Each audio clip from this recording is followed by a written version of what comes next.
Mercredi 20 mai 2024, messieurs, dames, bonsoir et bienvenue à cette nouvelle session d'information et toutes nos excuses pour ces légers retards. Les militaires américains qui sont au Niger vont quitter définitivement le pays d'ici le 15 septembre 2024. Les autorités militaires nigériennes et américaines se sont tombées d'accord sur le projet du retrait de ces soldats. Une décision qui fait suite à la dénonciation des accords par le Conseil national pour la sauvegarde de la patrie, CNSP, il y a de cela quelques semaines. Précision avec Hassan Saleh Mustafa.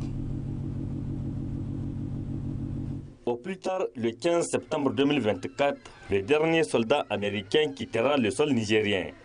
C'est ce qui ressort des discussions de la commission mixte de désengagement des militaires américains du Niger. En effet, du 15 au 19 mai 2024, les représentants du ministère de la Défense nationale du Niger et ceux de la Défense des États-Unis se sont retrouvés pour discuter afin de coordonner le retrait des militaires américains du Niger. Le ministère de la Défense nationale du Niger et le département de la Défense des États-Unis ont trouvé un accord de désengagement pour effectuer le retrait des forces américaines qui a déjà commencé. Il est ainsi convenu que ce désengagement se terminera au plus tard le 15 septembre 2024. L'opération du retrait des soldats américains du Niger a d'ores et déjà débuté. Les deux parties ont pris l'engagement de créer toutes les conditions pour que ce retrait se fasse sans incident. Les deux délégations ont confirmé les garanties de protection et de sécurité aux forces américaines durant leur retrait. Les délégations ont également établi des procédures pour faciliter l'entrée et sortie du personnel américain, y compris les autorisations de survol et atterrissage pour les vols militaires.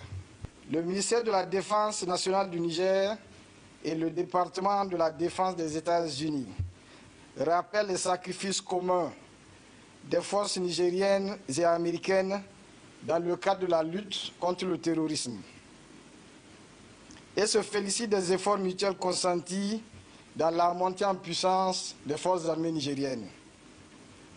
Les parties s'engagent à poursuivre la coopération dans les domaines d'intérêt commun. Le retrait des militaires américains du Niger intervient à environ 6 mois après le départ définitif du Niger de tous les soldats français en fin décembre 2023. La ministre de l'Éducation nationale, Dr Elisabeth Chérif, a procédé très tôt ce matin au lancement de l'examen de certificat de qualification professionnelle CQP session 2024. C'était le centre de formation au métier qui a servi de cadre pour le lancement en présence de cadres déconcentrés du ministère. Boubacar Ibrahim, Halidou Bourema.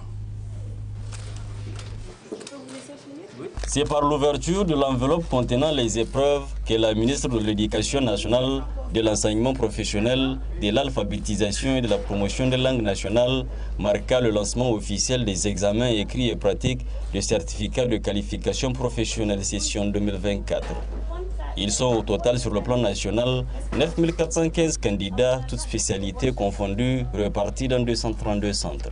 C'est toujours une occasion de féliciter et de remercier toute la communauté éducative et tous les acteurs qui ont contribué à cet événement d'aujourd'hui, donc lancement du CQP comme vous l'avez dit. Il y aura au total 9 415 candidats sur l'ensemble du territoire qui seront repartis dans 232 centres. Ici, comme vous le voyez, je suis avec les autorités de la région qui ont bien voulu nous faire honneur de participer aussi à ce lancement. Dans la région donc, de Niamey, il y a 1307 candidats repartis dans les 5 centres de la région. Nous leur souhaitons bonne chance et nous réitérons nos remerciements aux plus hautes autorités de la transition et plus précisément le président du Conseil national pour la sauvegarde de la patrie, le chef de l'État. Vous avez bien vu que dans les les salles, il y a quand même de la matière d'œuvre. Et quand on parle de TP dans un centre d'enseignement professionnel, la première des choses, c'est la matière d'œuvre. Vous avez vu que les formateurs qui ont tenu ces enfants, parfois dans des conditions très difficiles, sont encore là. Et oui, nous pouvons dire merci à Dieu, tout se passe très très bien. Ces coups d'envoi, c'est aussi l'occasion pour Dr Elisabeth Chérif de donner des conseils aux candidats. Les conseils, on les leur donne toujours, celui du travail, du dévouement, de la discipline et particulièrement aujourd'hui faire le jeu de l'intégrité parce qu'on ne peut pas réussir avec les efforts de quelqu'un. Et plus tard, bien entendu, nous leur conseillons d'être très solidaires les uns avec les autres parce que c'est dans la solidarité que nous pouvons mettre en œuvre tout ce que nous avons appris, tout ce que nous connaissons pour contribuer au développement de notre pays. Ces examens qui prendront fin le mercredi 22 mai 2024 visent en effet à évaluer les candidats en plomberie, en réparation, en mécanique auto, en électricité, en menuiserie bois et électrique. Pour rappel, c'est par une visite des articles fabriqués par les élèves qu'a pris fin la cérémonie de lancement. Le ministre de la Santé publique, de la Population et des Affaires sociales, le médecin colonel-major Garba Hakimi, a réceptionné ce matin des véhicules et divers équipements acquis dans le cadre de la mise en œuvre des projets Redis 3 Niger et PRU Covid-19. Cet appui financé par la Banque mondiale est le fruit de 2 conventions signées par l'UNOPS. Nafissatou Yahya Chebou Igiso. La présente cérémonie marque la remise officielle des équipements de santé au profit du ministère de la Santé publique, de la Population et des Affaires sociales. Sollicité par le dit ministère, cet appui de l'UNOPS va permettre aux populations nigériennes de bénéficier d'un accès universel aux services socio-sanitaires de qualité répondant à leurs besoins. Les équipements de l'UNOPS remet aujourd'hui renforceront l'accès à des équipements de santé de qualité et le système de la chaîne de froid au Niger, tout en soutenant les services de vaccination et une meilleure prévention, détection et traitement rapide des maladies infectieuses. Les incinérateurs permettront également d'éliminer les déchets biomédicaux en toute sécurité, réduisant ainsi les risques de contamination et de propagation des maladies infectieuses. Afin d'assurer la durabilité de l'équipement, l'UNOPS et ses partenaires fourniront une formation sur l'utilisation et la maintenance de l'équipement. Je voudrais exprimer ma gratitude au ministère de la Santé publique et à l'unité de gestion des projets pour notre partenariat et collaboration continue et pour la confiance que vous nous avez accordée depuis 2022.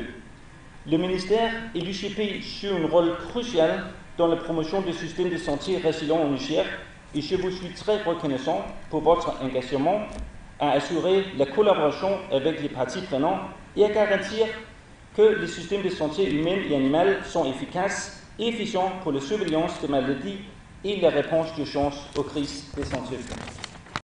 Financé par la Banque mondiale à travers 2 conventions signées par l'UNOPS, cet important appui entre dans le cadre de la mise en œuvre des projets régionaux de renforcement des systèmes de surveillance des maladies en Afrique de l'Ouest Redis 3 et le projet de riposte d'urgence au Covid-19 PRUC 19. Plus spécifiquement, il s'agit de 1. Renforcer les capacités intersectorielles nationales de surveillance collaborative des maladies, de préparation et de riposte aux épidémies. 2. Renforcer les capacités du système de vaccination à travers des acquisitions importantes de matériel, équipements et consommables de la chaîne de froid. 3.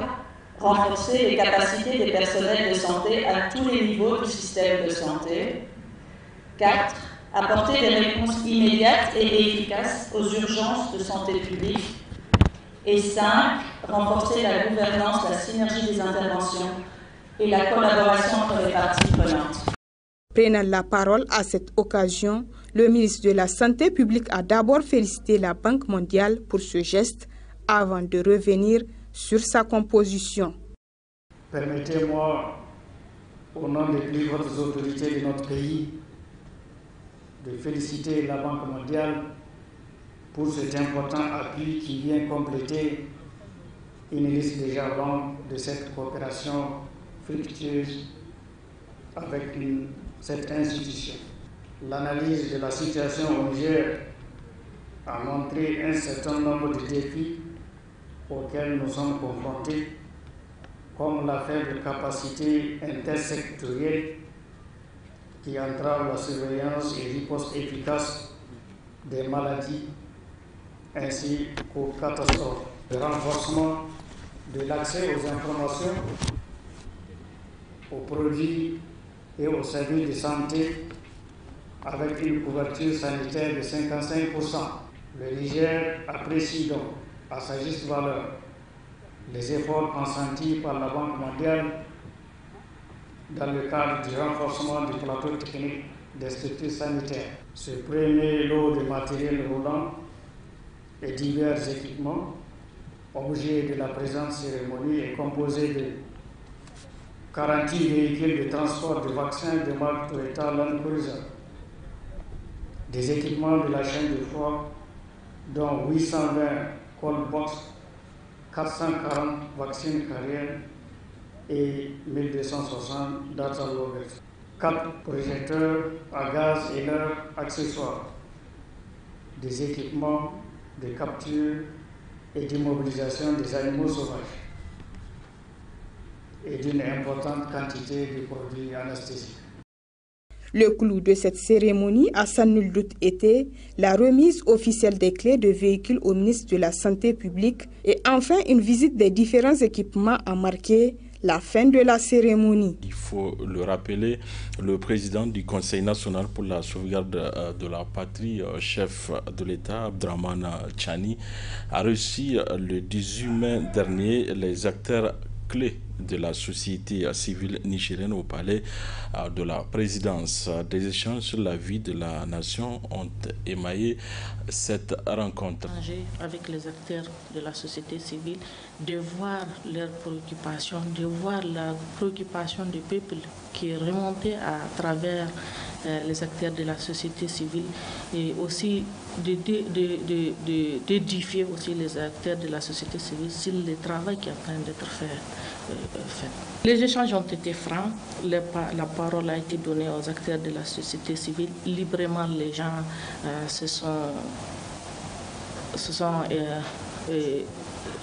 librement les gens se sont annoncés, les gens ont pris le micro et tout le monde a dit ce qu'il a sur les cœurs et ce qu'il a aussi des informations remontées de sa base.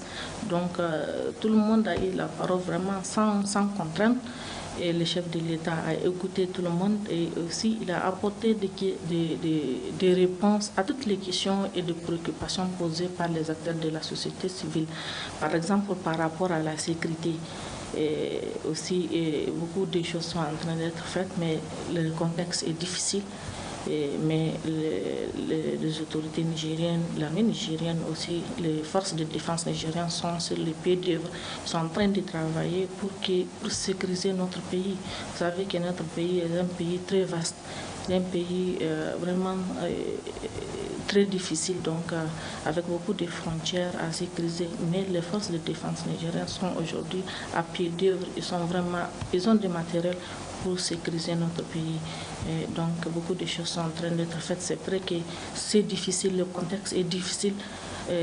L'insécurité, ça fait des années que l'insécurité est là. Donc pour travailler pour aujourd'hui sécuriser la totalité des frontières, sécuriser la totalité de notre pays, c'est une chose très difficile, mais pas impossible. Et la société civile est sortie rassurée par rapport à ça, que les forces de défense sont à pied d'œuvre, ils ont tous les moyens nécessaires. Ils ont en tout cas tous les moyens qu'on peut mettre à leur disposition aujourd'hui. Les autorités travaillent pour mettre à leur disposition des moyens pour sécuriser notre pays. Par rapport à l'énergie, vous savez que depuis que le Nigeria a coupé son énergie, il y a des difficultés, surtout la zone de Niamey, à accéder à l'énergie. Mais beaucoup de choses sont en train d'être faites aussi aujourd'hui pour améliorer la fourniture de l'énergie au niveau national. Parce qu'on ne peut plus compter sur que d'autres pays, on ne peut plus compter sur quelqu'un qui est nous-mêmes. Donc le contexte aujourd'hui nous apprend aussi qu'il faut travailler pour nous-mêmes. Et par rapport à la sécurité alimentaire aussi, toutes les régions sont engagées. Le lancement AI est lié à DIFA, mais c'est toutes les régions qui sont concernées par ce programme-là qu'il faut d'abord aller satisfaire les besoins qui est le besoin élémentaire de nourrir ses filles et ses fils d'abord. Parce qu'on ne peut pas parler de souveraineté sans quand même manger à sa faim.